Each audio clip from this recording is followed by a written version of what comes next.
Welcome to the ChopMan tutorial series. Based on the beloved classic arcade game Pac-Man, this project was created to be an easy-to-follow step-by-step guide that would give you the tools, techniques, and experience of creating a full game from start to finish. We've made all the original assets that we created for the game completely free, so all the characters, levels, textures, sound, and menus are completely free to download and use in this or any other project. Links in the description below. For this project, if you wish to follow along step by step, you will need to first download the ChopMan project files, both of which can be downloaded in the downloads area of the tutorial site or from links in the description. In this video, we'll set up our basic lighting as well as go over how to correctly create and lay out Lightmap UVs. For this project, we'll use a mixture of baked and dynamic lighting by using a combination of light and reflection probes, HDRI, baked light maps, as well as real-time lighting. To begin, we'll first make the maze stage elements in our scene static. This tells Unity these objects won't be moved during gameplay and that they can be light mapped. Select Maze 01, the parent object to the Maze Mesh prefabs, and in the inspector, click the Static checkbox located at the top right of the inspector. You'll then be prompted by Unity if you want to make all the game objects static as well. We do, so click Yes, Change Children. We can now see that our Maze 01 game object, as well as all the stage prefabs under it, are now set to static. To avoid confusion, we've established a naming convention for this project, so we're going to rename the camera as such. Select the camera and rename it to camera_main. We're also going to set the camera to render with deferred lighting. So under the rendering path setting of the camera, select the dropdown and choose deferred lighting. If you get a warning message at the bottom of your camera component, simply uncheck Allow MSAA. Since we'll be using anti-aliasing in our post-processing stack, we'll still have the ability to enable anti-aliasing even using deferred lighting. We also want to change our camera's background color to a darker color or black. So in your clear flag camera settings, change the skybox to solid color and adjust the background color to a dark color or black. We'll also adjust our camera's position and field of view to better reflect how it will be positioned during gameplay. Feel free to copy our camera transform settings you see on screen, or simply adjust the camera to a position that you are happy with and displays the complete maze to the player. Next, we'll adjust the lighting for our scene. Since we'll be using an HDRI skybox to establish our base scene's lighting and color, we'll need to first set that up in our scene before adjusting or adding any additional lights in our scene. Inside of the texture folder, under the HDR subfolder, you should find an image called HDRI Training Stage. Select the image and inside the inspector, change the texture shape from 2D to cube, then click Apply. Once Unity has finished converting our image, you should now see a sphere in the inspector when you select the HDRI texture. By clicking and moving the mouse in the texture display, you should now notice that you can freely rotate the sphere and the texture. Next, right-click in the project folder and create a new material. Rename the material and in the material setting in the inspector, click the Shader drop-down tab and change that material shader from Standard to Skybox Cube Map.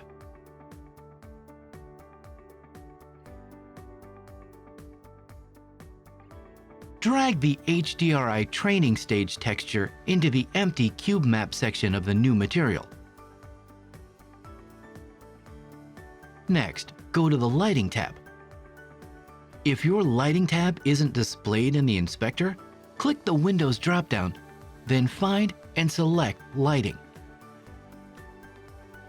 In the Lighting tab, find Skybox material, then drag the HDRI material into the Skybox material.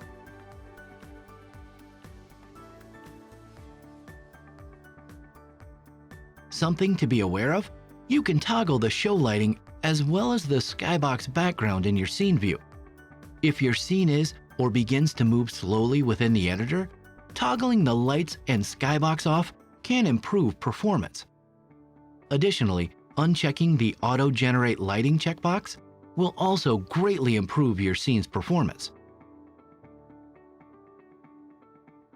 Next, we'll add both light probes and reflection probes in order to better calculate the lighting and reflections in our scene. To do this, under the Game Object dropdown in the Lighting menu, near the bottom, you'll see both light and reflection probes. We'll add our light probes first, so click Light Probes to add them to your scene. Align the light probes so that the bottom falls just below the ground plane and the top rises slightly above the maze mesh.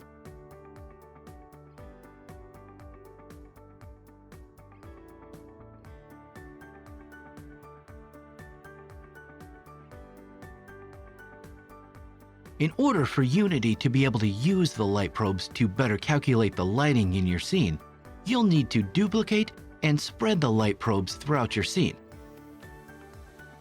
When you duplicate the light probe group game object, you should see a set of lines connecting the duplicated light probes to the other probes throughout your scene.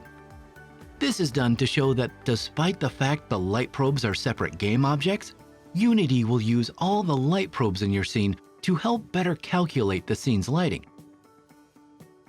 That said, the ideal way to duplicate light probes is to first click the Edit Light Probes button and keep them all on a single game object.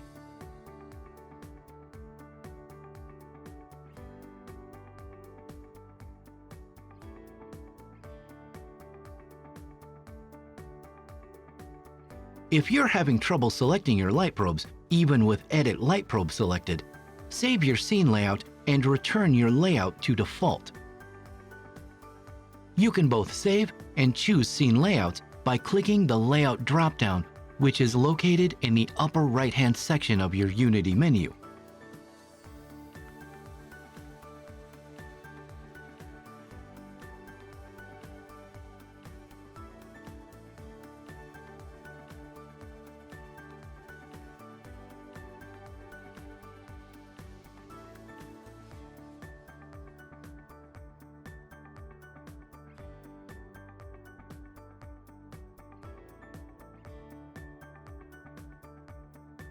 In Edit Light Probe mode, you should now notice that by selecting and duplicating your light probes, the newly created duplicate probes are still a part of the same game object.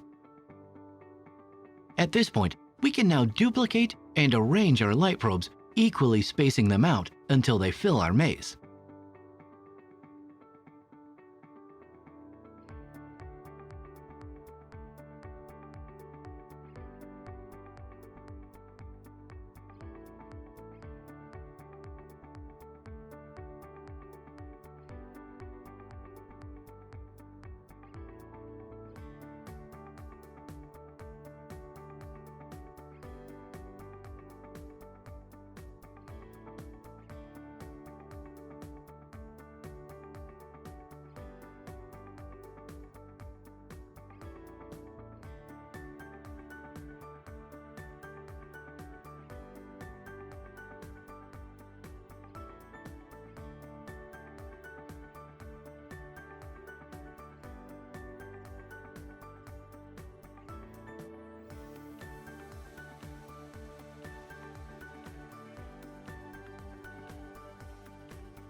Now that all of our light probes are added and properly placed, we can now add our reflection probes. To do this, click the Game Object dropdown and under Lighting, click Reflection Probe. Reflection probes capture a spherical view of its surroundings in all directions. The captured image is then stored as a cube map that can be used by objects with reflective materials. Since the sphere of the reflection probe represents where the reflections are initially cast, we'll need to move it to ensure that it's positioned high enough that it can view all the elements of our scene. We can also use the Edit Reflection Probe button to manually adjust the importance area of our reflection. Adjust the reflection probe area box so that the bottom is just below the bottom of our stage plane, the top is slightly higher than our maze height, and the sides fit the size of our maze play area.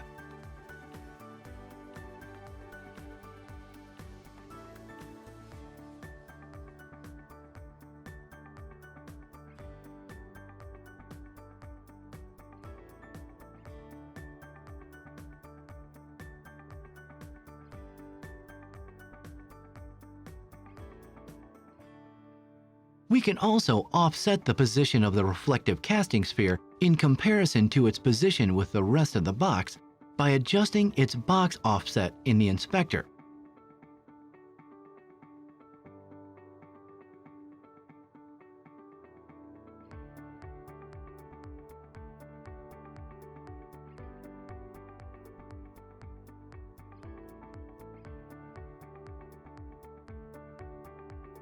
Now that our reflection probe and borders are properly positioned, we can now adjust its component parameters.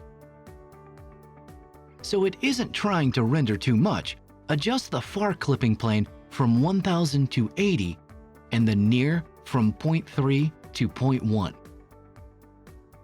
Just like with our camera, this will help increase the accuracy of our reflections. Next, adjust the shadow distance to 80. With reflection probes, we have the options to use either a box or spherical reflection.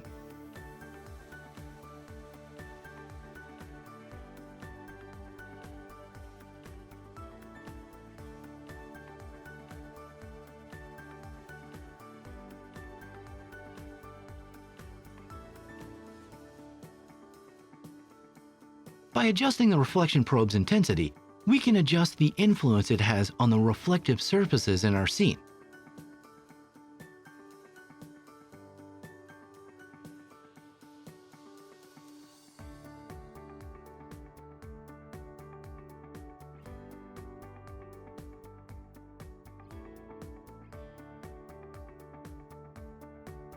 Next, duplicate the reflection probe and move the duplicate so that it appears higher than the original.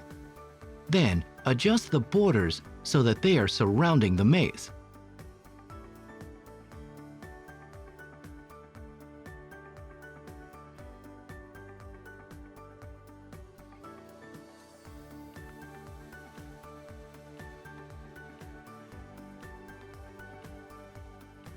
Since there will be moving objects in our scene, and since our lighting is set to both real-time and dynamic, we'll use this duplicate reflection probe to cast real-time reflections. With the duplicate selected, in the inspector, change the type from baked to real-time. In order to have only minimal impact on our game's performance, we need to decrease the resolution of our probe. Change the resolution from 128 to 32. Additionally, we'll also need to adjust our far clipping plane as well as our shadow distance.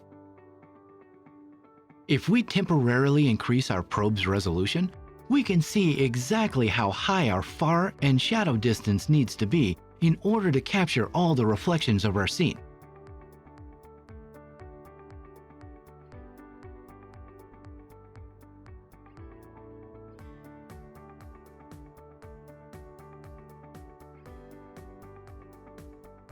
Adjust the far down to 15 and the shadow distance to 40.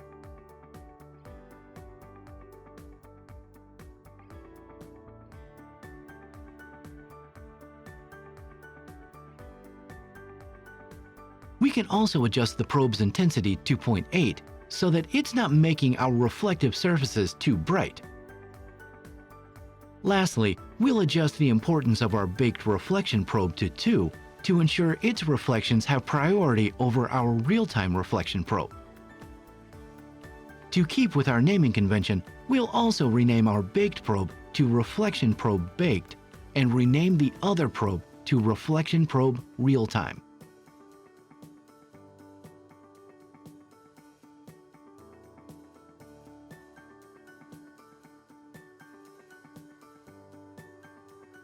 For our final step, we'll bake our light map. For those unfamiliar, creating and baking a light map is a process of saving your static lighting to a texture. This not only improves your game's performance, but also improves the accuracy of lights and shadows. For the best results when creating and texturing models, create a second set of UVs to establish how your lighting should be displayed on static meshes. To know if a model has a set of Lightmap UVs, by selecting the mesh in the inspector, you will see at the bottom of the display UV and UV2.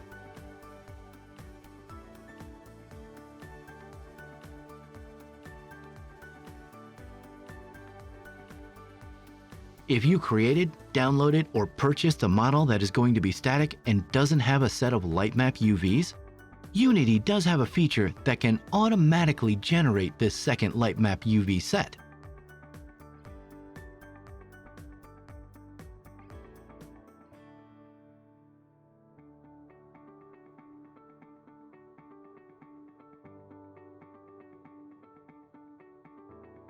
That said, for the best result, generating them inside of your 3D authoring package will give you far more control and allow you to create smaller light maps with less seams.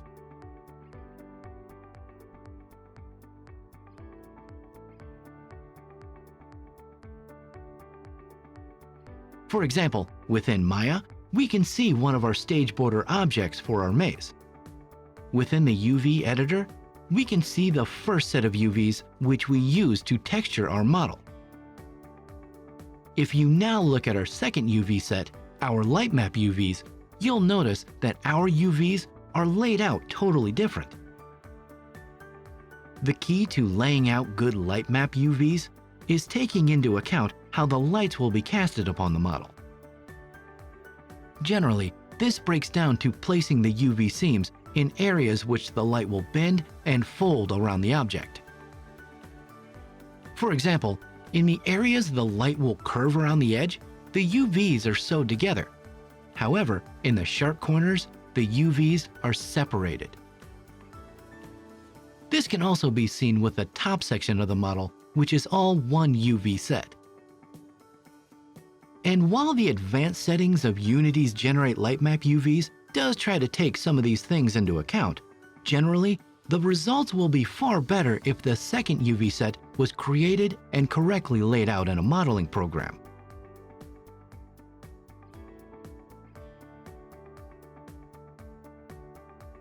With that said, let's go back to Unity and generate our light map. Depending on which version of Unity you are currently using, your lighting setting may appear different. However, unless you're using the lightweight or HDRI pipeline, these settings we're adjusting should be included in your version of Unity. The first thing we want to change is our environment lighting. Change the ambient mode from real-time to baked. Next, we'll change the environment reflections from sky map to custom, and we'll use our baked reflection probe as our cube map.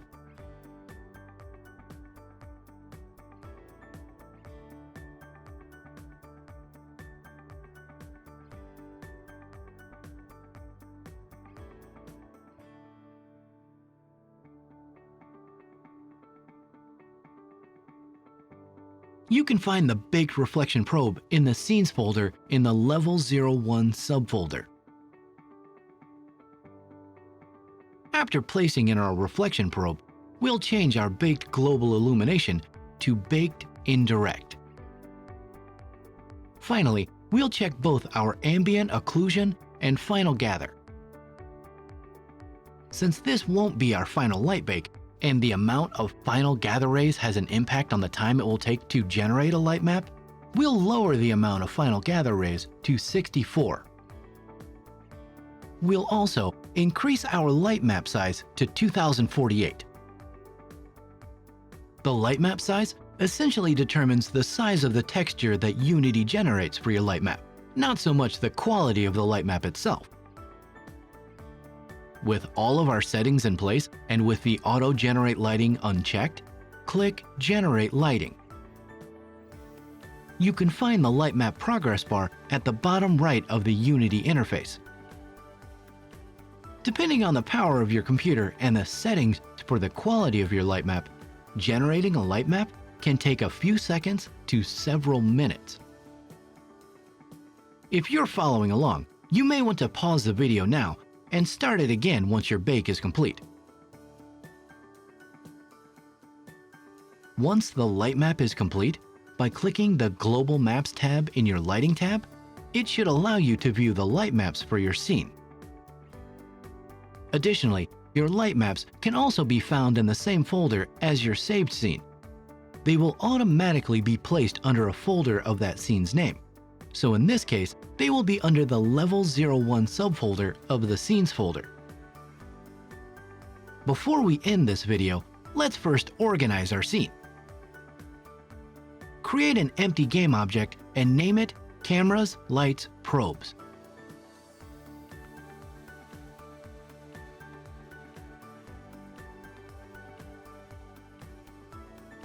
Drag the main camera and directional light into the objects in the hierarchy. Next, create another empty game object named Probes and place the light and reflection probes into it.